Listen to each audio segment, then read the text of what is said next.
السلام علیکم ناظرین، آج ہمارے ساتھ موجود ہیں روزانہ کی طرح ہمارے کو ہوسٹ علامہ ساجد باروی صاحب اور ہمارے ساتھ موجود ہیں حافظ حسنین سیالوی صاحب۔ آج ٹاپک ہے اذان اور سٹارٹ کرتے ہیں ویڈیو کو دیکھ۔ بسم اللہ الرحمن الرحیم والصلاة والسلام علی سید الانبیاء والمرسلین۔ آج ہمارے ساتھ جو ہمارے مہمان ہیں حضرت علامہ مولانا حسنین سیالوی صاحب۔ علامہ صاحب آپ کا بہت زیادہ شکریہ، آپ تشریف لائے۔ آج کا جو پہلا سوال ہے وہ یہ ہے کہ اذان یہ کب شروع ہوئی؟ بسم اللہ الرحمن الرحیم، الحمدللہ والصلاة والسلام علی رسول اللہ۔ میں سب سے پہلے مشکور ہوں حضرت علامہ مولانا مفتی محمد ساجد باروی صاحب اور میرے دوست ذہاب بھٹا صاحب جنہوں نے مدعو کیا اور میں حاضر ہوا۔ پہلا سوال آپ کا یہ تھا کہ اذان کب شروع ہوئی؟ تو اذان آقا علیہ الصلوۃ والسلام نے جب مکہ مکرمہ سے ہجرت فرمائی مدینہ منورہ کی طرف، وہاں مسجد نبوی شریف کی تعمیر ہوئی۔ جب تعمیر ہو رہی تھی وہاں پر 1 یا 2 ہجری کے اندر ایک صحابی رسول نے خواب دیکھا، ایک فرشتہ اذان پڑھ رہا تھا، مختلف صحابہ کرام بتا رہے تھے طریقے نماز پہ بلانے کے لیے۔ تو جب اس صحابی حضرت عبداللہ بن زید رضی اللہ تعالیٰ عنہ انہوں نے خواب کے اندر دیکھا، فرشتے کی اذان سنی، صبح حضور کو بتایا تو آقا علیہ الصلوۃ والسلام نے یہ اذان اور حکم فرمایا کہ یہ اذان دی جائے۔ سبحان اللہ۔ اور نبی علیہ الصلوۃ والسلام کے زمانہ میں سب سے جو زیادہ اذانیں دیں اور آپ نے مؤذن منتخب کیا وہ کون سے صحابی تھے؟ جی، مدینہ منورہ کے اندر جب اذان کا حکم جاری ہوا آقا علیہ الصلوۃ والسلام کی طرف سے، تو آقا علیہ الصلوۃ والسلام نے فرمایا صحابہ بلال کو کہو یہ اذان دیں۔ یا رسول اللہ کیوں؟ فرمایا اس کی آواز سب سے بلند ہے تاکہ جب یہ اذان دے تو کئی لوگوں تک ان کی آواز پہنچ سکے، یعنی کہ اسلام کے پہلے مؤذن اور سب سے زیادہ اذان دینے والے حضرت بلال حبشی ہیں رضی اللہ تعالیٰ۔ اذان کے لیے آواز جو ہے سریلی ہونا یا میٹھی ہونا، اس کے حوالے سے آپ کیا کہنا چاہیں گے؟ اس کے حوالے سے میں یہ گزارشات کرنا چاہتا ہوں، تھوڑا سا ٹائم درکار ہے، بالکل مختصر وقت میں یہ مثال کے طور پہ آپ کو ایک بات سمجھاؤں گا تاکہ یہ سامعین ناظرین جو ہیں یہ سنیں اور سمجھیں اس بات کو۔ ایک ملک کے اندر بادشاہ کی بیٹی نے کلمہ پڑھ لیا، مسلمان ہو گئی۔ اس نے جب مسلمانوں کو دیکھا، اس نے کلمہ پڑھا، مسلمان ہو گئی۔ بادشاہ کو جب پتہ چلا کہ میری بیٹی نے کلمہ پڑھ کے اسلام قبول کیا، وہ غیر مسلم تھا، اس نے اپنی بیٹی کو پکڑا، کمرے کے اندر بند کر دیا۔ ادھر مسلمانوں کی مسجد جو بادشاہ کے محل کے قریب تھی، ایک بندہ اٹھا، وہاں اٹھ کے اس نے اذان دی۔ جب اذان دی تو اس کی آواز وہ نہ سریلی تھی، نہ تلفظات تھے، نہ ہی خوبصورت آواز تھی۔ وہ آج کل جیسے اذان دیتے ہیں، اکثر اوقات بندہ اذان دے رہا ہوتا ہے، کام اچھا ہے، لیکن وہ اکثر اوقات بندے کہہ رہے ہوتے ہیں یار یہ نہ بولتا تو اچھا ہوتا۔ اس جب لڑکی نے آواز سنی، اس نے کہا یہ کیا ہو رہا ہے؟ تو لوگوں نے بتایا یہ وہ دین ہے، اس دین کی نماز کے لیے بلایا جا رہا ہے، عبادت کے لیے جس کا تو نے کلمہ پڑھا۔ وہ لڑکی جس نے کلمہ پڑھا تھا اس نے کہا بھئی اس دین کی عبادت کے لیے اس آواز سے بلاتے ہیں اور اتنی اس کی بدصورت آواز ہے کہ یہ کھڑا ہو کے بلا رہا ہے لوگوں کو، اچھا ہے کہ میں اپنا ہی دین قبول کر لوں۔ یعنی کہ اس مثال سے یہ پتہ چلتا ہے کہ اذان اچھی آواز سے، خوبصورت آواز سے اور بلند آواز سے دینا یہ ضروری ہوتا ہے۔ نبی علیہ الصلوۃ والسلام نے اپنی زندگی میں اذان دی؟ نبی کریم صلی اللہ تعالیٰ علیہ وسلم نے اپنی زندگی میں کچھ روایتیں ملتی ہیں لیکن ان کو کئی فقہا اور محدثین نے ضعیف قرار دیا ہے۔ آقا علیہ الصلوۃ والسلام نے اپنی زندگی میں اذان نہیں دی۔ کچھ کہتے ہیں بھئی حضور نے جنگوں کے اندر یا راستے میں سفر کے اندر اذان دی ہے، لیکن محدثین کہتے ہیں یہ ضعیف حدیث ہیں، حضور نے اذان نہیں دی۔ اذان دینے کی فضیلت کیا ہے؟ جی، اذان دینے کی فضیلت یہ ہے، آقا علیہ الصلوۃ والسلام نے فرمایا کہ جو بندہ، کوئی بھی بندہ مسلمان 1 سال اذان دے بلا معاوضہ، حضور فرماتے ہیں کہ بلا معاوضہ اذان دے، لوگوں کو بلائے، اللہ کے جو نام ہے ان کو بلند کرے، تو اللہ تبارک و تعالیٰ اس پہ جنت واجب فرما دیتا ہے۔ سبحان اللہ۔ تو اس کے کئی فضائل ہیں اذان کے۔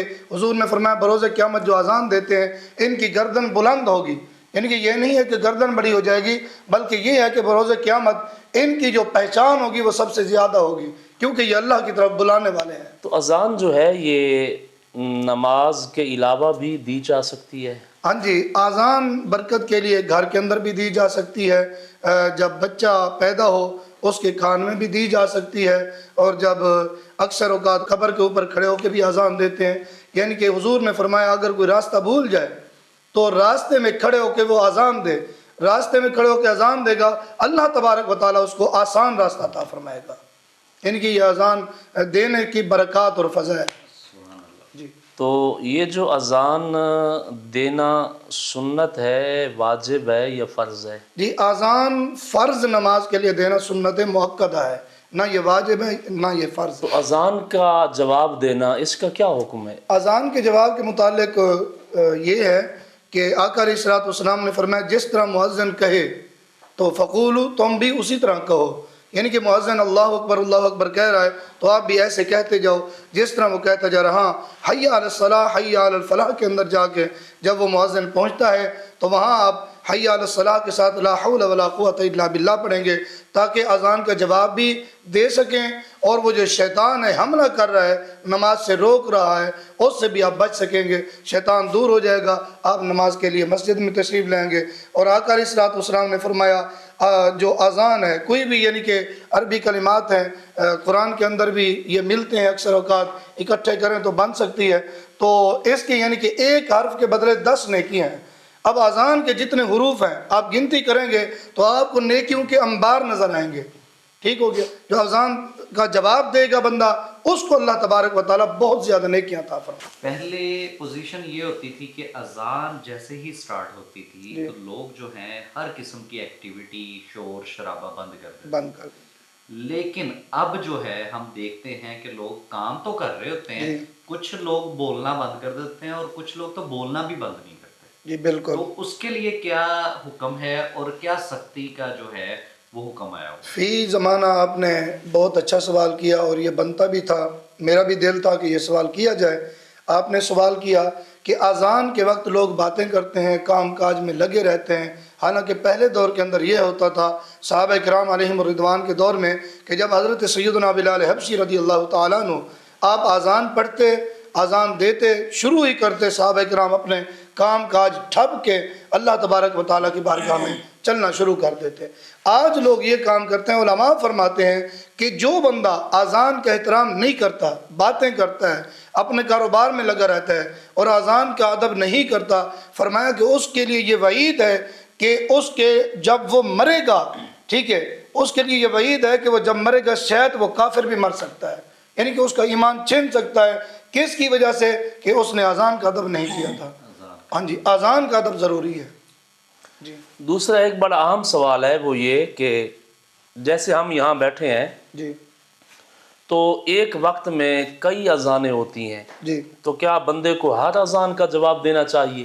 جی، بہت اچھا سوال ہے قبلہ علامہ صاحب آپ کا، کہ اذانیں ہمارے علاقوں کے اندر پہلے تو یہ تھا کہ دور دور مساجد اور ایک آدھا مؤذن اس کی بھی آواز نہیں آتی تو لوگ جواب دیتے تھے۔ آج کل یہ ہے کہ سپیکر لگے ہوئے ہیں، جب شروع ہوتی ہیں اذانیں تو کئی ہوتی ہیں اور کئی دیر تک اذانیں ہوتی رہتی ہیں۔ لوگ کہتے ہیں شاید ہر اذان کا جواب دینا، ہر اذان کے لیے خاموش ہونا یہ ضروری ہے۔ نہیں، ایسا نہیں ہے۔ آپ کی جو قریب مسجد ہے، یہ آپ کے گھر کے قریب ہے یا آپ کو قریب ہے، آپ اس کی اذان سنیں، اس کا جواب دیں، اس کے بعد دوسری اذانوں کا جواب دینا ضروری نہیں ہے۔ سحری کا وقت جب اذان ہو رہی ہوتی ہے، کئی لوگ جو ہیں کھانا جو ہے اذان مکمل ہونے تک جو ہے جاری رکھتے ہیں، کھانے کا عمل اور پینے کا عمل۔ جی جی، اس کے بارے میں کیا حکم ہے یہ آپ ہمیں ذرا بتا دیں۔ ہاں جی، یہ سوال بھی بہت خوبصورت سوال ہے کہ صبح کے وقت آج کل سوشل میڈیا کے اندر بھی یہ سوال اٹھایا جا رہا ہے، جی سحری کے وقت آپ کھاتے رہیں، حضور کا فرمان ہے، اور آقا علیہ الصلوۃ والسلام نے فرمایا جب اذان ہو تو تم کھاتے رہو۔ حالانکہ اگر یہ حدیث صحیح طریقے سے پڑھی سمجھی سنی جائے تو اس کا حل نکل آتا ہے۔ آقا علیہ الصلوۃ والسلام نے فرمایا کہ جب بلال اذان دے تم کھاتے رہو، ٹھیک ہے، انہوں نے یہی حدیث کا ٹکڑا بیان کیا، لوگ گمراہ ہو گئے، لوگ اذان کے وقت کھانا پینا نہیں چھوڑتے۔ حالانکہ جو اذان ہے یہ صبح صادق کے وقت ہوتی ہے، جب سحری کا وقت ختم ہوتا ہے، سحری کے وقت کے بعد دوسرا وقت جب شروع ہوتا ہے، یہ اذان اور سحری کا وقت الگ الگ ہے، ایک نہیں ہے۔ ٹھیک ہے، یہ بات یاد رکھنی۔ دوسری بات، یہ حدیث یہاں پر بیان کر کے خاموشی اختیار کی جاتی ہے جی حضرت بلال حبشی جب اذان دے تم کھاتے رہو، حالانکہ مسئلہ یہ ہے، حضور کی حدیث یہ ہے، آگے آپ پڑھیں، آقا علیہ السلام نے فرمایا جب بلال اذان دیں تم کھاتے رہو۔ جب عبداللہ بن مکتوم رضی اللہ تعالیٰ عنہ، وہ نبینا صحابی تھے، جب وہ اذان دیں تم کھانا پینا بند کر دو، ان سے یعنی کہ حضرت عبداللہ بن مکتوم رضی اللہ تعالیٰ عنہ نبینا صحابی تھے، اور حضور نے فرمایا یہ صبح صادق سے پہلے اذان نہیں دیتے۔ یہ حدیث کے اندر یہ ہے کہ اذان کے وقت تم کھانا نہیں کھا سکتے۔ پھر اس کے اندر آپ کی بات کے اندر میں تھوڑی سی بات ایڈ کرتا ہوں۔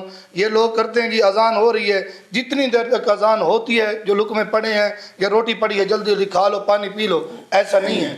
جب اذان شروع ہوگی آپ کے منہ میں لقمہ ہے وہ آپ کو نکالنا پڑے گا، آپ کے ہاتھ میں لقمہ ہے وہ رکھنا پڑے گا۔ کیوں؟ کیونکہ وقت ختم ہو چکا ہے۔ اب جب اذان کا وقت شروع ہو گیا ہے تب وہ سحری کا وقت ختم ہو چکا ہے۔ جی ناظرین، جیسا کہ آپ نے آج سنا کہ اذان کی اہمیت کیا ہے اور اذان جو ہے کب شروع ہوئی، اذان کے جو ہے وہ اذان کا مقصد کیا ہے، ہر چیز آپ کو جو ہے آج بتانے کی کوشش کی گئی۔ پھر بھی ناقص علم کے مطابق اگر کوئی چیز رہ جائے تو آپ ہمیں سوال کر کے پوچھ سکتے ہیں، ہم آپ کو اس کا جواب جو ہے حافظ حسنین سیالوی صاحب سے یا ساجد باروی صاحب ہمارے ساتھ ہیں، علامہ ساجد باروی صاحب، جن سے آپ چاہیں ہم ان سے آپ کو جواب دلوا دیں گے۔ ہمارے چینل کو اس طرح کی ویڈیو دیکھنے کے لیے لائک بھی کریں، سبسکرائب بھی کریں اور شیئر بھی کریں۔